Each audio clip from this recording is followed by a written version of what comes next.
President Biden spoke with Ukraine's leader as fears grow over a possible Russian invasion.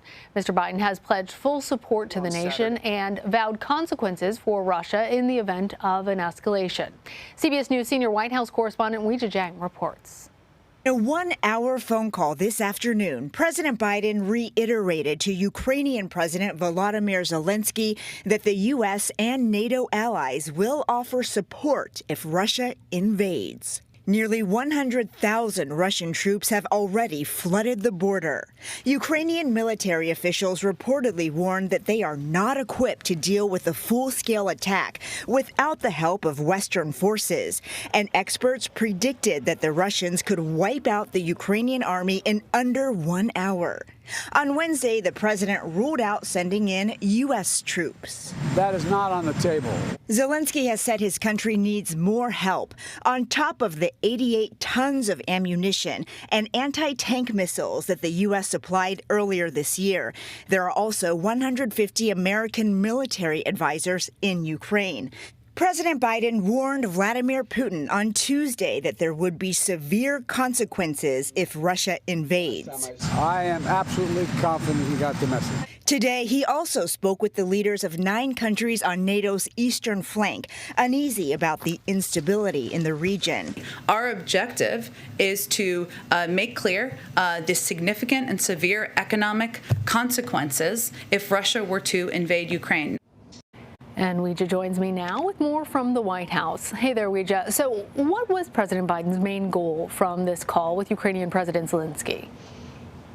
Well, he wanted to reiterate to President Zelensky that the U.S. stands at the ready to work along with NATO allies to provide the support that Ukraine needs as it prepares for a potential invasion. But what we don't know is whether Zelensky made any formal, specific requests about what kind of support it needs right now, because we know that military officials reportedly are on the record saying that they do not believe they have a chance at fighting off Russia if there's a full-scale attack without the support of Western forces. But the president has already made clear that sending in U.S. troops is not on the table. So the question is, how much support can they offer without going there? And I think the president wanted to take this opportunity to really hash out, options on the table, to talk about ongoing support, and to really recommit this relationship, because obviously with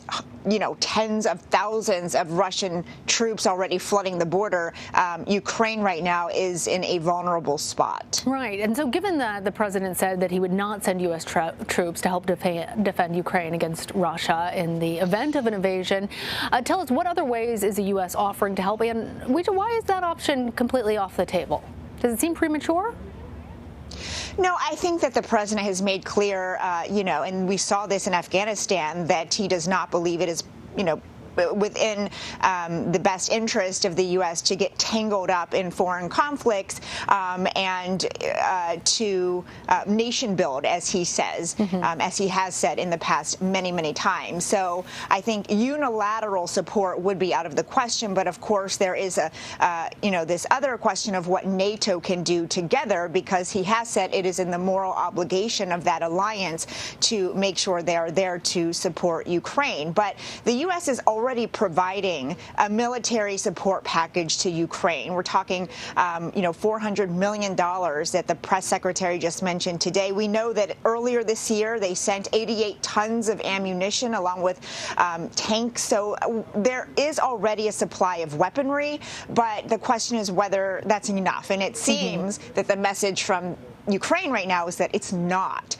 So I think they have to determine what those other things are that the U.S. is willing to provide, how much they're willing to do in order to gear up in the event that Russia invades. And we should mention, Lana, that the U.S. and allies have said publicly they're not sure that Putin has made up his mind about whether to do that. But certainly it looks like that when you look at the border. Sure, and we have heard that from the Russian perspective that they say that that's not what they're doing at this point.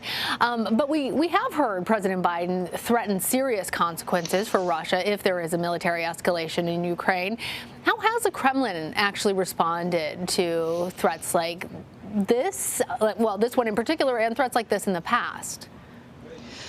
Well, the U.S. has recently, since the Biden administration was in place, taken severe action in terms of economic sanctions against Russia. And, you know, we have seen repeated cyber attacks as a result, because that's what they were implemented for. And so, you know, we've talked to several Russia experts in the past who say it's not just about the amount of sanctions that the U.S. has to consider when they're talking about retaliation, but who they are against. So, you know, I think the closer you get to Putin's inner circle, perhaps that would make a difference. But, you know, since the president has come into office, he has certainly taken a tough stance compared to his predecessor against Russia. And so far, I don't know. We haven't gotten any detailed readouts about actions that Putin has taken to cut back on cyber attacks as an example, because that was the main threat that the U.S. was dealing with before this. And so, Lana, it's unclear, you know, what Russia would do in response, but the U.S. has said that they're willing to go places, that they're willing to implement severe consequences that they have not before. Right. Weijia, while I have you, I want to ask you about the virtual summit for democracy that Mr. Biden held on Thursday with dozens of other world leaders. Obviously missing from the event were China and Russia. Neither of those leaders were invited. Tell us a little bit about that and what impact this might have had. Well, the president wanted to have an open conversation and really issue a warning and an alarm about the backtracking of democracies across the world. And, you know, he really stressed that, as in his view, that it is democracies, when you look at countries around the world, that are able to better societies, that are able to withstand any vulnerabilities that may come. And so he didn't mention China and Russia by name, but he certainly talked about how, you know, democracy is the only way forward for progress, as opposed to autocracies. And so even though those countries weren't invited and weren't part of the conversation, they were very much in the room, very much, Lana, at the center of his foreign policy as he continues to talk about threats, not only in the U.S., but around the globe. All right, Weijia, thank you. Sure.